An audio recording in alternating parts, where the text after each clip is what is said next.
And welcome to Kidlit Live. I'm Arden Jones and I'm really excited this evening. I have Will Hamilton-Davis with me tonight and we're going to talk about his book, The Shrew with the Flu. We're going to talk about self-publishing. We're going to talk about querying. We're going to talk about crowdfunding because this is something I'm really interested in. I know quite a few people that have set up crowdfunding pages and I don't really know how that all works. So I'm so interested to speak to Will about this. So I'm going to bring him on, and if you have any questions, feel free just to pop them on my YouTube channel, which is at Arden Jones Author, if you're watching on there. If you ask any questions on Twitter, unfortunately, they won't come through on my streaming service. So please do ask on YouTube. So I'm going to bring Will on now. Hello. Arden. Hello. How you doing? Yeah, I'm really good. How are you? I'm doing well.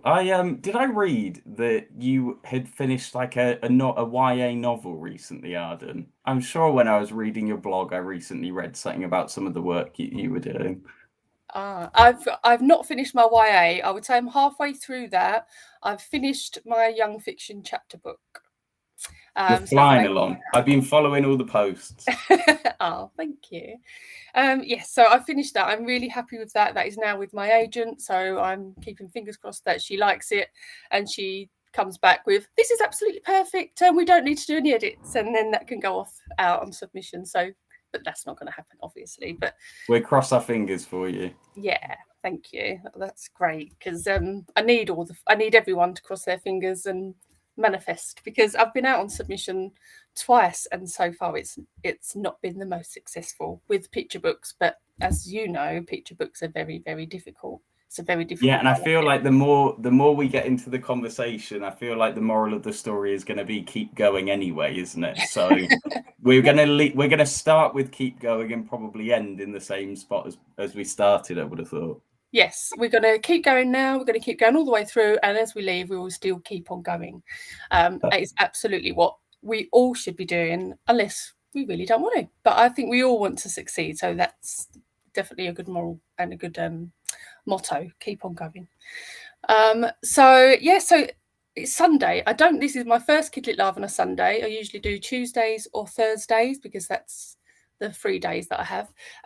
But yeah, I'm really sorry that the other week was a bit of a write-off and we had to reschedule. So I'm so grateful that you were happy to do that and you've come on the show. So thank you very much. I'm happy to be here. Yeah, I was so excited when you was up for joining, because it was really great, because we met at the festival, the I Am Writing Festival this year in Bristol. And we didn't get that much time to spend together, but we was at the table on the dinner for one of the nights, and it was just really fun to chat to you. And I think we was in a workshop together and you've done a poem just like that off. And I was like, wow, this guy's great. That might have been at the evening where everyone was having to speed write and I didn't realise we were going to have to read them out. So when I stood up, I was like, it's different when it's adults instead of kids, isn't it? You go, all of a sudden you feel a little bit more judged. You feel like you're in a room full of talent. We was all drinking that night. I think we was all right. It helped. I think there was quite a lot of that was the right. Oh, what was it called? It was with Ali Sparks, wasn't it? And that was a very. She'd hypnotised us to start that session, so that swirly thing, confidence boost, yeah. Yeah, or she hypnotised us to all be able to write poetry in just in a flash. Absolutely, I need one of those spinny things. I need that for my writing life. But yeah, that was really fun. And yeah, I feel like I was in a workshop with you and you just wrote something. I might not, like you was on. We wasn't sitting together, but I feel like I was sharing a workshop. I might have got that wrong, but I felt like it was you. But yes, the poetry that night, it was so much fun, and yours was really great because we were sitting on the same table then, and I was like, wow, that was brilliant. And mine was really I can't even remember what yours I'm sure was great too, Arden. I feel, as you say, we'd had a bit to drink. It's difficult to remember everyone's, but the quality of it was brilliant considering. Yeah, fun, definitely for adults. Not right for children, which was definitely. I feel like that is always going to happen, isn't it? When you get a load of a load of sort of adults that are kids in their own heads, and they're finally unleashed in a room. They go in all of the directions they're not supposed to be going. I feel like that's part of it. It's time to break the rules for them, isn't it? That's their only opportunity. Yeah. I don't often get to break the rules, so it was really fun to do that. Absolutely. But yeah, I'm so glad that you've come on the show, and it's so interesting because I'm really interested about your journey for your writing journey, your journey for writing this book. But we'll start with a question that I will ask all my guests, and it's: have you always known that you wanted to be a writer? Yeah, and it's a bit of a difficult one, because on the one hand I would say yes. Like I feel like I probably always knew that I wanted to write in some form. Like even as a kid, if you read my website, I literally write about how I used to fold pieces of paper and try and sell kind of stories and cards to my brothers in the doorway for my bedroom. So even back then I was writing, and I went on and studied journalism at university. So I suppose even then I was kind of like, right, I don't want to study Shakespeare, but that felt like by studying journalism, I had a chance to not only learn to write well, but write for an audience and write kind of for the world. And then specifically writing for children, I feel like there aren't that many 20-year-olds that find themselves doing that. So it was a bit of a weird one, in that I'm one of 6 siblings. So I've got like 2 much younger siblings that I was reading bedtime stories to on holiday. And I actually ended up in a bit of I don't know whether it was a debate or a discussion or just a chat with my stepmom, but I was saying to her, I don't know why more people don't write stories like these. And she was like, well, I think it's a lot harder than you think. And I was like, well, I reckon I could write one. And she was like, well, go on then. And to be honest, Adam, that it was as easy as that. So like, I feel like as a bit of a naive kind of kid at the time, I was like, done, right, I'll write a story. And yeah, it was a lot harder than I thought. And the first few I wrote went nowhere. But yeah, then I just found I kept doing it, and I got more and more enjoyment from it as I went. So that's kind of the origin story. Was they always in rhyme? Like when you first started writing, you was like, okay, it has to rhyme, or you was writing in prose? Yeah, I think it's a weird one. It's a weird one for everything, but I mean, I would naturally always gravitate towards rhyme. I feel sometimes I describe having a bit of a poetic brain. It's like I'm trying to go from A to B, and I can't help but get everywhere in between on my way there. So it's like a funny way of connecting the dots for me. And I find that weirdly, it seems to help with rhyme. And it also gives me a kind of container to put my writing in. So when you go, right, I need a kind of a scheme. Yeah, I just naturally find myself, it helps me get there more succinctly. Yeah, that was really interesting that you said that, because actually, when I think about it, when I'm writing in rhyme as well, it does feel like that. If you know you've got something that you need to work towards and fit it all in, there's not as much freedom. I feel like you're a bit more contained, but there's also a freedom in that as well. So it's because you've got this sort of containment of everything has to rhyme, but you get to find how you will do that, and that's a different type of freedom than when you're writing in prose, and you could basically go anywhere and use any word. um It but yeah, feels that a was little bit like in if you are trying to write without rhyme, you're just throwing a ball through thin air. But if you put a bouncy ball in a Tupperware container, it's kind of like you're in the rhyming space, and it's your job to bounce around and explore as much of that place as possible. So yeah, I kind of feel like if you've got lots of energy to give to a piece of writing, get yourself in that Tupperware container and bounce around, and you get to incredible places. Yeah. Oh, I love that. So that I love the way you're thinking about that. That's really amazing. That's really Well, cool. you write in rhyme as well, don't you, Arden? Yeah, I love rhyme. I absolutely love it. I love reading it.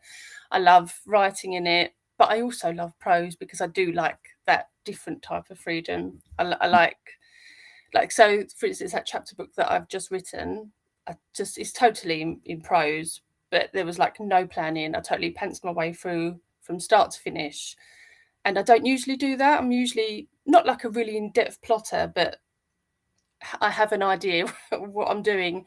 Whereas I just went for it, and I wrote it in like 5 days and loved every single minute of it. And I've had such good feedback from it so far, from like my critique groups and stuff. And I think, which one do you think, which approach gives you more satisfaction from the output, do you find? Well, I think in this instance, I would say that like just totally pantsing it was gave me more satisfaction.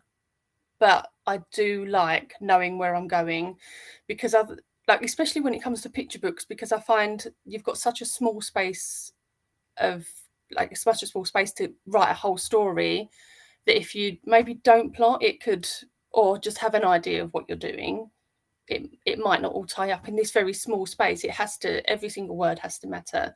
Everything, every single page has to be there for a reason. Like, there's no point having a spread that nothing really happens, or like a few words where you could just throw them away, or they have to be there. Every single word matters. So I think for picture books, possibly I prefer just having an idea. Like I just generally have like I kind of know what I want to happen on this spread, and I kind of want to know, I kind of know what's going to happen on the next one. But I generally always have like the idea with a fully like a full pitch in my head before I start writing. Yeah, that's interesting. I feel like I'm similar in a way, in that I kind of find that I spend a lot of my time plotting ideas and storyboarding and brainstorming, and yet the ones that seem to be the best are the ones that it's almost like I'm doing that, waiting for an idea to fall into my head, and you find that every now and again something just lands in your book and you're just going for it. And I think or at least me, I spend the majority of my time plotting and exploring and researching and seeing what's out there, waiting for that moment of inspiration. And I think it's only when you get that inspiration that you feel reassured for a little moment, and then you go back to thinking, oh, I might never have that again, and then you're plotting again in the hope that it comes back again at some point. So yeah, I'm kind of a combination of both too, I suppose, but it's when lightning strikes that I'm like, we've got something. Yeah, I think like with inspiration, it can just come sort of out of the blue. But I think like for me, if I have a deadline, then that inspiration is there because I know I have something to work to. If I don't, then I don't just get that sort of bolt out the blue. If I have to sort of sit down and know that I'm going to write in order to get that inspiration. Most of the time, I think I probably must have had that at some point. Like when I've had an idea for a story and then I'm like super excited about it. But yeah, I've been writing this picture book story for ages, and it wasn't my idea, it was my daughter's idea. She said I have to write this story called, I've spoken about it before on here, called Big Bad Bum. And I've struggled. Brilliant title. She was like, you have to write a story called Big Bad Bum, and I was like, where did that come from? But okay, I will do that. So I've done that, but it's taken me a very long time because it wasn't my inspiration, it wasn't my idea. But I've done it, and I think I've done it well. I think I like it, and it's made her laugh, so that will do. But that's what we all say. Our kids love our stories, so everybody needs to love our stories. But yeah, I don't think agents like that in query letters, unfortunately. My daughter loves it, but yeah, she does. So I'm going to take that because usually she's got no interest in any book that I've written. But yeah, she likes that one because it's her idea. Narcissist, probably. But I think it sounds like a good idea. Oh, thank you. So as we talk about picture books, we'll talk about your picture book, and I have it here, and I have it here. So The Shrew with the Flu, and I just want to say how gorgeous the illustrations are as well. They're absolutely stunning. Jennifer Davison. So yeah, she has done a great job. They're really, and also, don't you have like little gifts or something, or what do you call them? Like yeah. If you're on Instagram and you post a story and you search for gifts, search Shrew or The Shrew with the Flu. So TW, what would it be? TSWF. Then all of the Shrew gifts come up. So yeah, we've got some gifts. I mean, this wasn't even a question, but I only noticed this after I think I tagged you and I looked up a Shrew thing for one of the stories, and I was like, that's the same shrew. What? How is that? How have you done that? I find that I stumble across creatives, and because my background's in marketing as well, so when I find people that are just talented, I go, I have to find a way to work with you. And I stumbled across this illustrator, designer, sort of video lady, graphics lady called Matcha, and she is super talented. So in fact, there's a little calendar in the background there that is from Matcha. So yeah, you'll have to look her up, Arden, and I can send you her Instagram to go have a look at. But she's incredible. Yeah, I definitely want to, because that's amazing. Is how good is it for marketing your book to have your own? I mean, what do you call them? I'm calling them gifts, but some people call them GIFs, which it's GIFs, like surely not. But it's I've just been not criticised. What was it that I was saying the other day? Oh, what is the word? Forum or forum? I can't remember how I say it wrong. Yeah. Forum. There you go. What do you say? Forum. I've been saying forum for 25 years. So, and I found out that I was definitely wrong there, so don't take my word for it. I only knew it was I only knew it was the Forum because when I was growing up, there was a nightclub called the Forum that we used to go to. So there we go. So yes, we'll talk about The Shrew with the Flu. So this was published in 2020. So, pandemic time, the Shrew's got the flu. Was that an inspiration, or has this been planned way before? Because I'd imagine it's probably took a lot more planning than coming out in 2020, and it just possibly happened to be at the same time. It was weird timing, to be honest, Arden. So when I was in university halls, and as I said, that whole story around me having a challenge from my stepmom, I tried to write rhyming picture books whilst I was on that holiday, and when I read them out, their faces sort of dropped because the rhyming was awful. It was clunky, and I was like, "Oh, I'm never going to write a children's book again." And then when I was in my uni halls or student accommodation in third year, I was searching up shrews and stumbled across these shrews in 2019. And I'd never heard of a shrew before, even though I lived in the country, and I feel like I probably should have known what one was.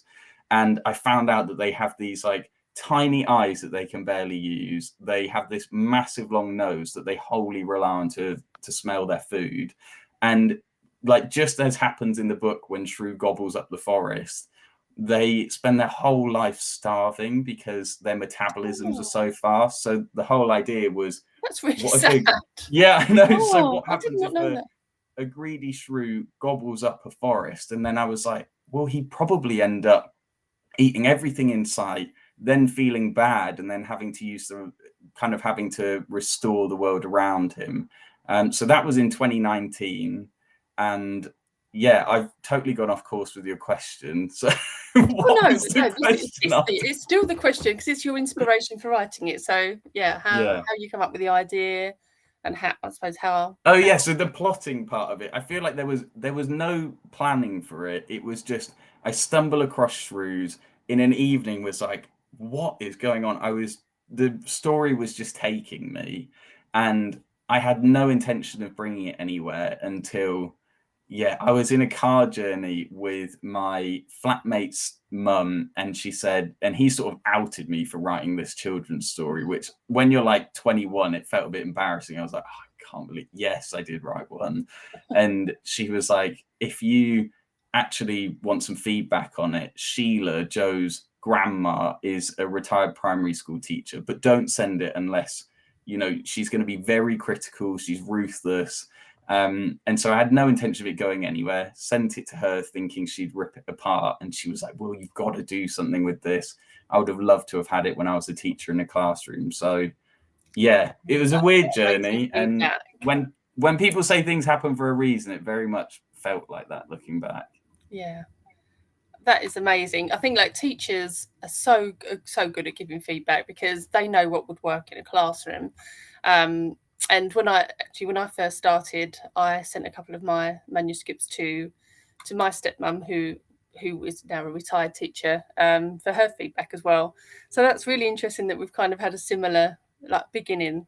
Well, and it's great I think a lot of a lot of early writers and even some more developed children's authors, they get so caught up in what they want to write for them that they forget that they're writing for the children. And I feel like the one thing that I want in every piece of work is I'm not sat there thinking about really whether I'm happy about it, but whether the child that I'm going to read that to is going to be happy. And yeah, I maybe that's more to do with my personal mission, but it's a little bit like I just want all of the kids in the schools that I read those books to leave feeling happier than when they join the session. And I think if you lose sight of that, you kind of lose sight of the essence of children's books. So yeah, I feel strongly about that.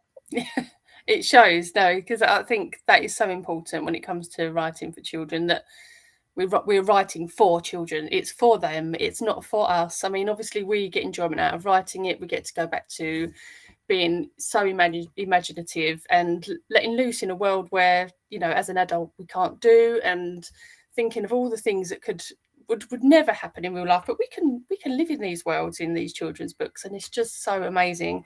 And just trying to see the world our kids do, how we used to when we was younger, and it's the best feeling. I love writing for children. But yeah, I think keeping them and what they like in mind is so important.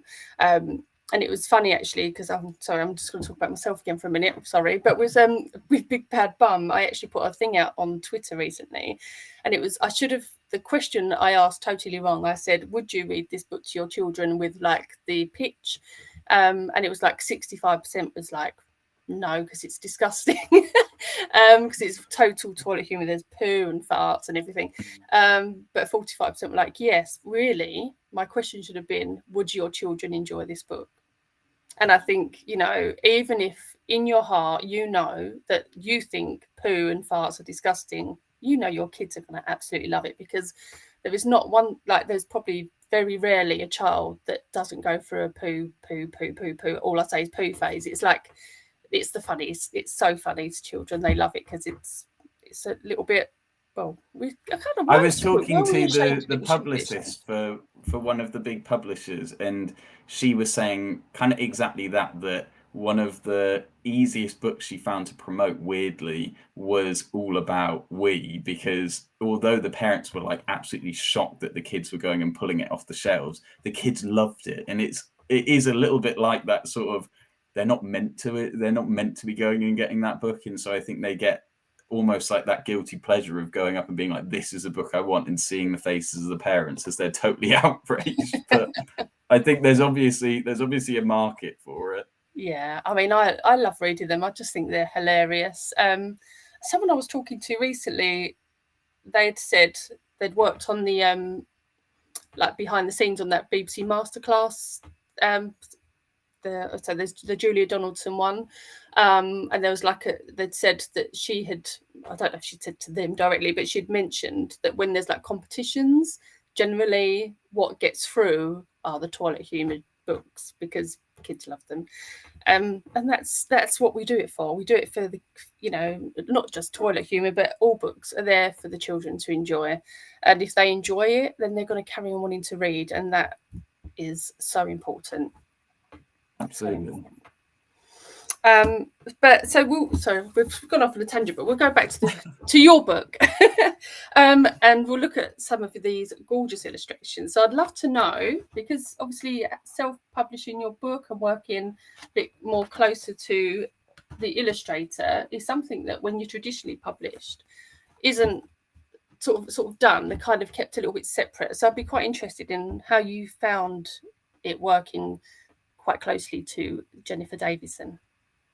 Yeah, so I would say that in the case of The Shrew with the Flu and Jennifer Davison specifically, Jen was an absolute breeze to work with, and that is a little bit of luck. There were kind of two unofficial illustrators before we got to where Shrew is today anyway. We had my uncle who did some early sketches, and then a uni student who kind of developed a bit around Shrew, and then it was Jen that kind of took the concept and blew it up in the end.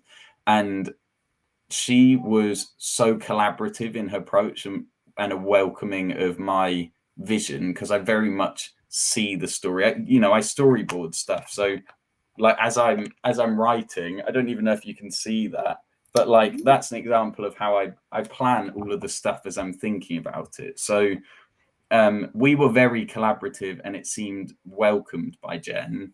I would say that on the whole, that every illustrator, even having gone through that process of working with 3 different people, everyone is so different in how they operate. And I think in any kind of creative collaboration, it's more to do with respecting the artistry of each other, and it doesn't necessarily have to be give and take, and at the same time it doesn't all have to be meshed together, because people have their own preferences, but it's respecting the talent of the other person, and kind of appreciating the fact that they want this to work too, and at the same time also having some confidence in your own vision, that if you know what you want and you can see it and you know it's going to be great, don't be afraid to inject some of that enthusiasm, because at the end of the day, I think all artists like to kind of go through and unpick elements of what they're doing, and it's just, you just got to do it in a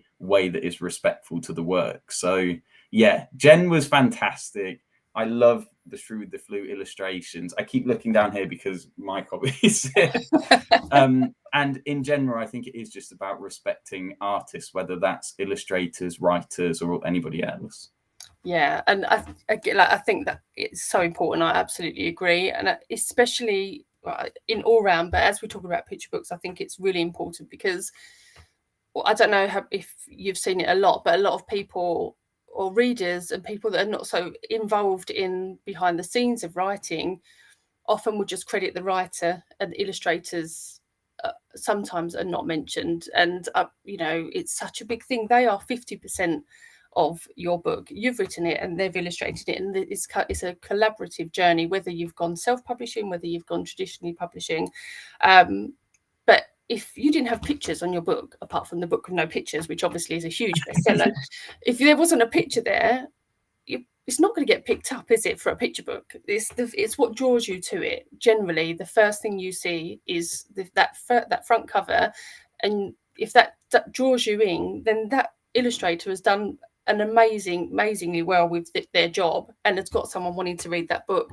And the pictures are just as important, because as well as that, getting the children to even want to look at it, the pictures are telling the story at the same as well as the words. And it's such a collaborative journey, and it's equal when it comes to picture books. 50% writers, 50% illustrators. And so if they've got something they're passionate about and they really want to get in, then they should be able to say it as well as we would like to express how we see things as well. And what you said, I just absolutely agree with. I think it's so important. Yeah, and I think that also translates the other way around, right? So it's great for us to want to inject our kind of passion into the illustrations, and at the same time, if that's the kind of approach that you want to take, you have to be open to the idea that they might find, like, there are words in the book, for example, that Jen, I'm sure at some point in time, thought, hey, if we tweak these words slightly, then we could blow that one up and that might look better in the middle of the page. And it's kind of those collaborative conversations that are often the making of the work. So yeah, I totally agree. Yeah.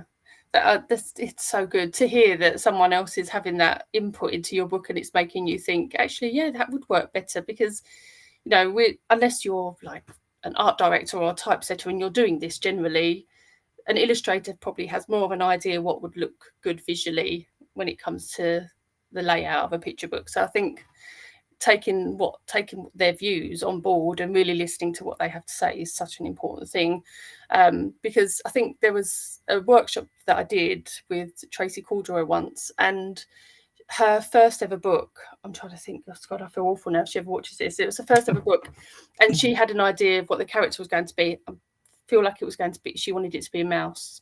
If I'm wrong, I'm sorry, Tracy, but I think it was a mouse that she had it in her head. I'm sure Tracy will forgive you. Yeah, she's so lovely. But when she got everything back, the illustrator completely changed it to a rhino, and she was like, "But it was a mouse." But it didn't matter. But it's what made that story sort of stronger and more stand out. Because there's, at that point there wasn't many rhinos, and that rhino is a completely went in a new direction and people were drawn to it. You don't want to be sort of swallowed up in a with if there's like loads of my stories. Yes, it's good as well, because I suppose there's a trend, but also you don't want to get lost in that market as well. You want to stand out next to those, against those. It's hard. I think that then it also then comes back to, it's almost a reminder of the importance of working with a publisher that you truly trust. Because I think, although I had the luxury of going and working with Jen and doing it really closely in this process, I think you have to be comfortable that the other person that you're paired with is talented enough that you can give them the reins and not feel compelled to go and take them off them and kind of ride their horse rather than your own. It's like you're side by side, or you have one half of the rein each. And I think if you are nervous that you're not working with someone talented, you're at risk of disrupting their creative process and undermine something that could be incredible. And if you have a brilliant publisher, or you're working with a talented illustrator, and one kind of goes hand in hand with the other, then you should be at total ease and be reminded kind of that, yes, your creative input is helpful, but at the end of the day, they know what is best for this story, and you can trust them with that. Yeah, definitely. So for instance, like now we're going to start talking about crowdfunding. So how you found, I'd like to know like all about that, but also what we've just talking about there as well, like how you knew that, because we spoke about that you wanted to work with Jen, but how you knew when you first got those illustrations through, how that felt for you, and then you just like, no, this is absolutely the right choice for me, and knowing that crowdfunding was the right choice for you as well, all like together as a whole collaborative thing. Yeah, the choice to go down the self-publishing route almost didn't feel like it was my own, even though it was me that went and kind of ran in that direction. I suppose to begin with, I had no understanding of the industry. I didn't know how it worked. I had something which I'd told was great, and I at some point got the confidence to read it to my family that so often had been disappointed with my work, but were laughing. And I was like, I didn't even know there were funny bits in it. So I felt that the story had legs. And originally I was like, right, well, I guess I send it to a publisher. It's a done deal. People like it. And the only response I got from a publisher, and I realized that this isn't representative of the whole publishing landscape, but that's all I had. I was peeking through a window at the time. They said that they were rejecting me not based on the content of my work, but the fact that I wasn't a celebrity and didn't have a platform. And they sort of told me, you don't have a chance if you don't have that. And so for me, I think I've always got that fire in my belly anyway, Arden. So I was like, well, screw you for telling somebody that has just done a degree in journalism, which is all about bringing creative work to market. It doesn't feel fair for you to tell me that I can't make this a possibility. So, and I can't bring this to life. So I thought, well, if the kind of gatekeepers can't see the potential of this, then I'll go and bring it to life myself, and I'll see if the other people in the world might help me do it. So yeah, I set about the crowdfunding journey because there was no way in hell I was going to be able to fund illustrations off my own back at the time.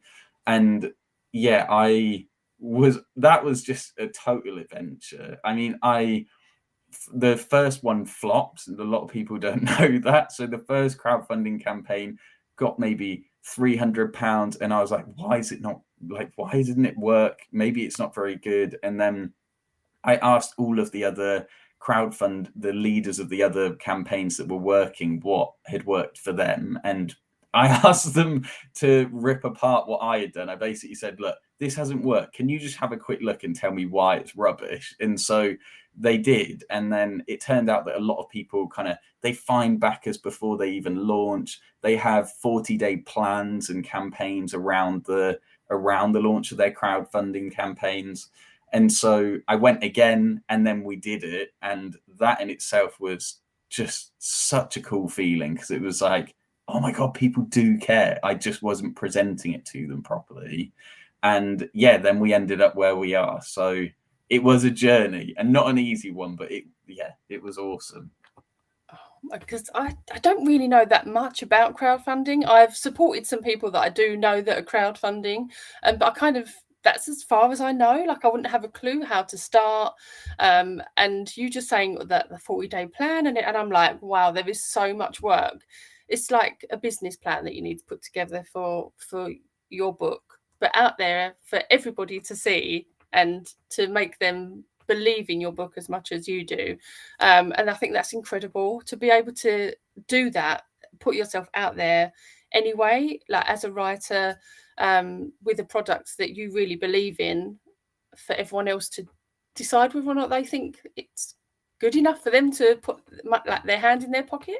It's brave. I think it's really brave, and like really glad that this worked for you, because I think it's such a hard thing for people to do, and people do worry about doing these sorts of things. So having such a success story, I think, will really be good for other people that are considering crowdfunding.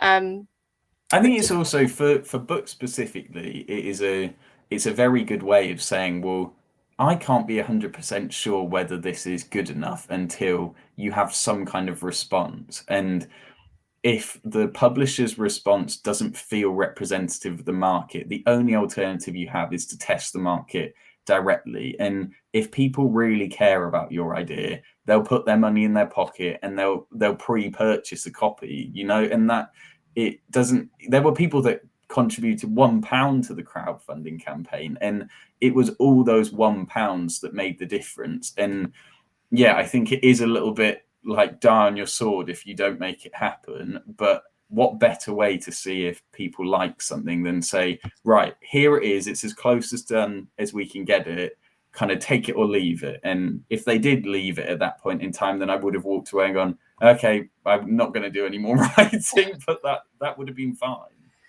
No, I'm glad that didn't, because you are really talented. So, and I'm looking forward to seeing what's next from you. But yeah, just a little bit more about crowdfunding. So I really literally have no idea how it works, as I said. But so, do you have to have like some illustrations out there already for people to see the book, or just like a dummy book, so people go, okay, I really want to see this out there? Because obviously you need to employ that, or like pay for the illustrator already. So I think for people that are considering this, could you just shed a bit of light on how Yes, that I think works? it's important to differentiate between crowdfunding and self-publishing. They're kind of two separate parts of my publishing journey in this instance, but they don't always come together. So the crowdfunding aspect basically was just me getting the funds to then improve the self-publishing that I then went and did with the book to make it as good as it could be. If you're already sat on a lump of cash and you don't necessarily care about kind of the immediate proving that market beforehand, then you might just go and fund the self-publishing to begin with. But if you are interested in actually raising that money and proving that concept before you've actually taken it to market, then I would say with crowdfunding, it's really important that you're able to give people a snapshot of the idea before, they have to have a sense of it. They have to feel like it's almost there, and with their contribution, they're going to create something that is special and personal to them. And I think in my case, I had mock-up illustrations drawn that were just roughs. And personally, I like roughs. I hate to say it, probably more than finished books a lot of the time, because it feels like raw inspiration on a page.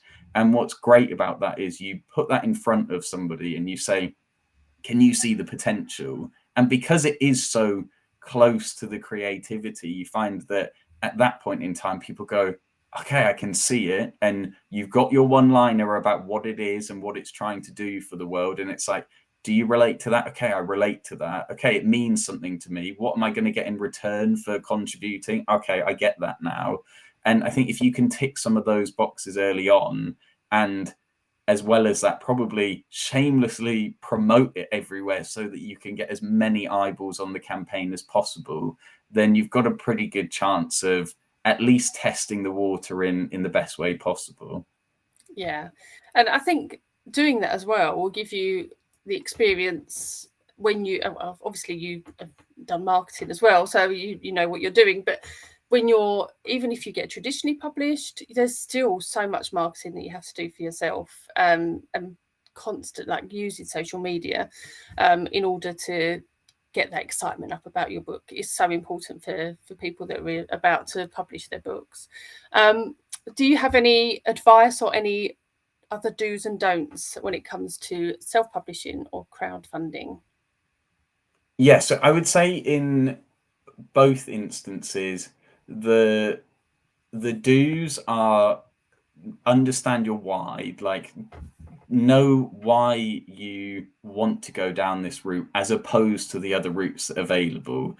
Like, take the time to sit and look at, okay, this is route A, B, and C, and I've weighed them up. These are sort of the pros and cons of each in my head, and this is why I'm going to do it this way, because you can always fall back on that. And I think if it doesn't then work for you, it's kind of a rule for life. If you know your reason why you're doing something, then if it doesn't work out, then at least you can say, well, it doesn't matter, because this is why I went into it in the first place. I've now proven myself wrong or right, or I'm going to keep going. So I think that why is important. I think, as I mentioned before, that almost this, I think shamelessness sounds horrible. It sounds really like overly aesthetic, but what I really mean by that is, don't be afraid to show other people your passion for something that you care about. I think especially in your teens, going into your early life and sometimes your later life, people have this sense that it's like it's embarrassing to care a lot about something. And what you find is that if you are ashamed of sharing something that you care about, then people don't feel welcome and comfortable in that space. It's a little bit like stand-up comedy. If the comedian doesn't make you feel comfortable, you feel uncertain about laughing. And I think if you make people feel comfortable in your vision and confident in your passion behind a project, then they're so much more likely to get behind it and feel inspired in a way. So I think sharing that inspiration and passion is important.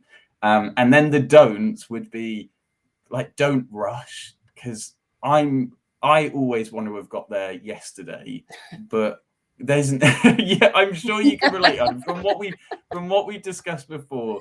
Anyone that is remotely impulsive can relate to the urge of wanting to rush something. And I think even if that initial plan on a page is rushed, take your time to then interrogate it and rewrite and iterate. And then what goes hand in hand with that, I think, is making sure that you're not settling for something that is less than kind of as good as you know it can be. And I know that nothing is ever perfect. I think we all have to get going with something at some point and conclude certain aspects. But at the same time, don't if you don't feel like something is right along the way, then stop and see if there's another way of doing something. And in the same way that I went through 3 illustrators to find what worked for me, if it's not quite there, then be a bit of a perfectionist, because then you find something. Like when I then held a copy of The Shrew with the Flu for the first time, I didn't get a sinking feeling of like, oh, that's not what I asked for. It's like, Oh, you how can awful would actually, that be? yeah, exactly. And I did think when the boxes arrived, I thought, I really hope I've got this right. And in hindsight, I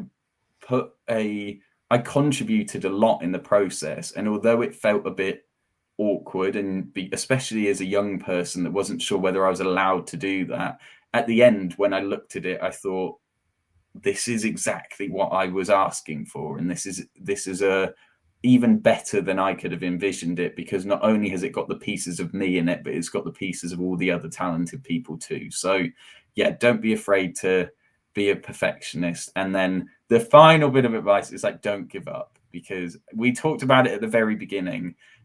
Things don't always work the first time around. My first crowdfunding campaign didn't work. I mean, before that, I was rejected from a publisher. So as far as I was aware, no one was going to read the story. But at the end of the day, because I kept going with it, people kind of got on board, and surprisingly, like it at least surprised me, I now get to go and read books in schools, and I now get to go and stand up on stage at festivals like Birmingham Fest, and there's just a crazy amount of opportunity that's over the other side of when you actually just put your heart and soul into a project. Wow. that, that was like Did I just go on a bit of a ramble? That was no, it was amazing just hearing all that, because it just really resonates with, and I'd imagine that it would do with so many other creatives out there that are really trying. That, you know, rejection is something that's going to happen to everybody on their journeys when it comes to writing, illustrating. Especially in the picture book market, it's such a saturated market, and it's really hard to break into. But just having the way you, like what you just said, I just found so inspirational, and I think it's really important. And again, I've totally forgotten who said it, but recently I've read or I've heard somewhere that you know, we haven't only got 5 senses. Our gut feeling should be classed as a sense. If we know in ourselves something just isn't quite right, listen to that. Because, you know, especially when it comes to writing, there's so many times like I've written a line and I'm like, oh, there's something about that. I just don't, it's just not sitting right with me, but I'll ignore it. And then I'll send it out to my critique partners, and guaranteed every single one will go, yeah, this isn't quite right. And whether or not that's just whether it works for the story, whether or not there's a little bit something dodgy going on with the meter or something, I should have listened to myself. I should have listened to that gut, that extra sense that we all have. And I think what you just said, it just really, I was just like, I absolutely agree with everything you just said, because it's important. And you know, rejection is hard, but I think it does, if you something you really want to do, getting that rejection just makes you just push harder, because it's something that you really believe in. And if you believe in your story and you have that passion for your story, you want to get it out there, and you've done what you needed to do and what was right for you, and it's worked. And it, you know, it's when you look at it as a finished product, it's absolutely stunning. It's just gorgeous. So you must be so proud. Sorry, I've now gone on. No, I totally agree about the gut thing. And similarly, somebody once said to me, I was trying to work out whether I was right to go with my gut on something. And they said, do you normally go with your gut? And I said, yeah. And they said, and are you normally happy with your decision? I went, yeah. And they went, we'll go with your gut. And if you aren't happy with the outcome, then start not going with your gut and see what. And it's quite funny that as long as you're consistent and you can then look at the outcome of your decisions, then you have a chance to either learn that your gut is usually right or it's usually wrong, and all you can do is respond to that. So I totally agree. And as far as being proud of the Shrew with the Flu, I feel so much more proud because of the amount of people that have been involved in that journey. And it's just, it's such an awesome feeling when you walk into a school. And like, I walked into a local school, and there was a kid that already had my book that was sat at the back that his nan had bought for him. And you feel proud in those moments where you see somebody that is benefiting in a way that you actually had never had a chance to visualize in the run up to that visit. So yes, I feel proud, but probably not for me, but for everything else that the book's gone on to create. Oh, that is lovely. It's what a lovely thing to say. That's just because there is so many other people, it's such a collaborative thing, isn't it? So, like, if the children, like you said, there's a child there and he's holding your book and has enjoyed it, that's what a feeling. Absolutely. So just have a quick talk about rhyme, because we brought up rhyme earlier, but I know that you love to writing it. So do you have any advice to other writers that also want to write in rhyme when it comes to picture books? I think because I do have lots of picture book people that and friends that watch this, so I think it would be really helpful. Yeah, so I'm trying to think where I would start, and I think the biggest shift in my rhyme was when I started reading it out loud. And I can't help but think, Arden, you probably had the same discovery at some point. Is that fair? Is that fair? Yeah, absolutely. Yeah, in your head, it all works. Read it out loud. It doesn't always work. Yeah, and so that is the biggest recommendation for anybody that is writing in rhyme. I'm sad enough to sometimes put things into online read aloud tools and like listen to it, read it. Definitely do that too. Yeah, I know it's all very mechanical how they say it, but you know it doesn't because work. it's important that it sounds so mechanical, because then you realize when the syllables are in the wrong, you know, the emphasis is wrong. So yeah, don't be afraid to use those tools.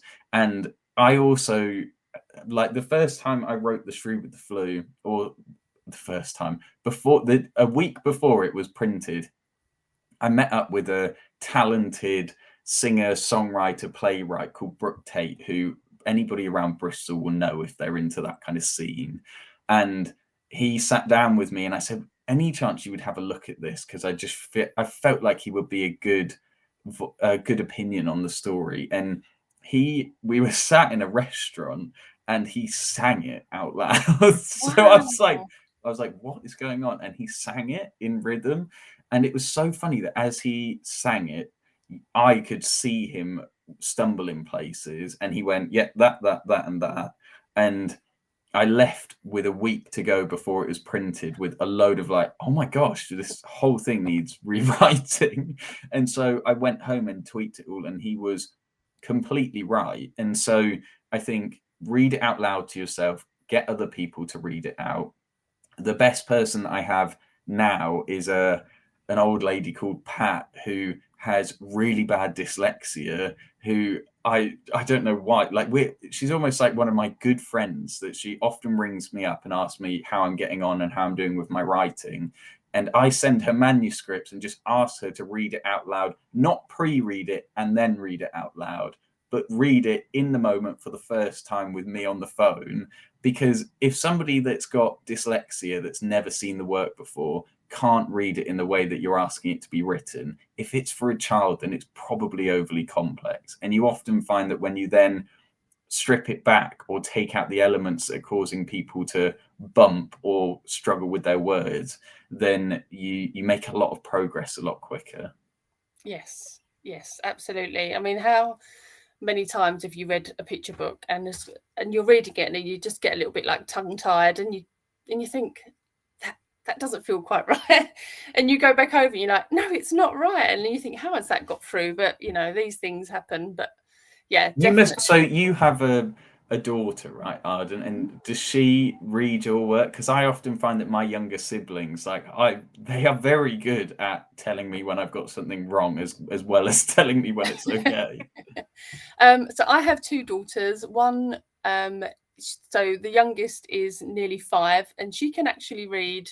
She has got no interest in reading my books, apart from Big Bad Bum, as I said. Oh, actually, no, she quite likes bits and bobs. So I've recently printed that out for her to read. But anyway, and my other daughter is 20, and she was also not interested in my books because there's nothing about yawning in it. So my daughter has a learning disability and only likes things about yawning. So I once did write a book about, actually I wrote 2 yawning books, and they went down quite well with her. But otherwise, no, my children don't read my books. But I do read them. Apart from Big Bad Bum. Big Bad Bum. So I know I'm onto a winner with Big Bad. I'll send it to you and I'll see if you like it. But yes, I do. Luckily, through the writer community, and I've met so many amazing people in critique groups, and so there's one group where we send each other our work and we read each other's work out loud when we meet up on Zoom. But otherwise, that doesn't sort of just generally happen. We just critique either via email or quickly via Zoom. But that I know that they would have read it out loud as well, so they would have said to me whether that they've stumbled on that.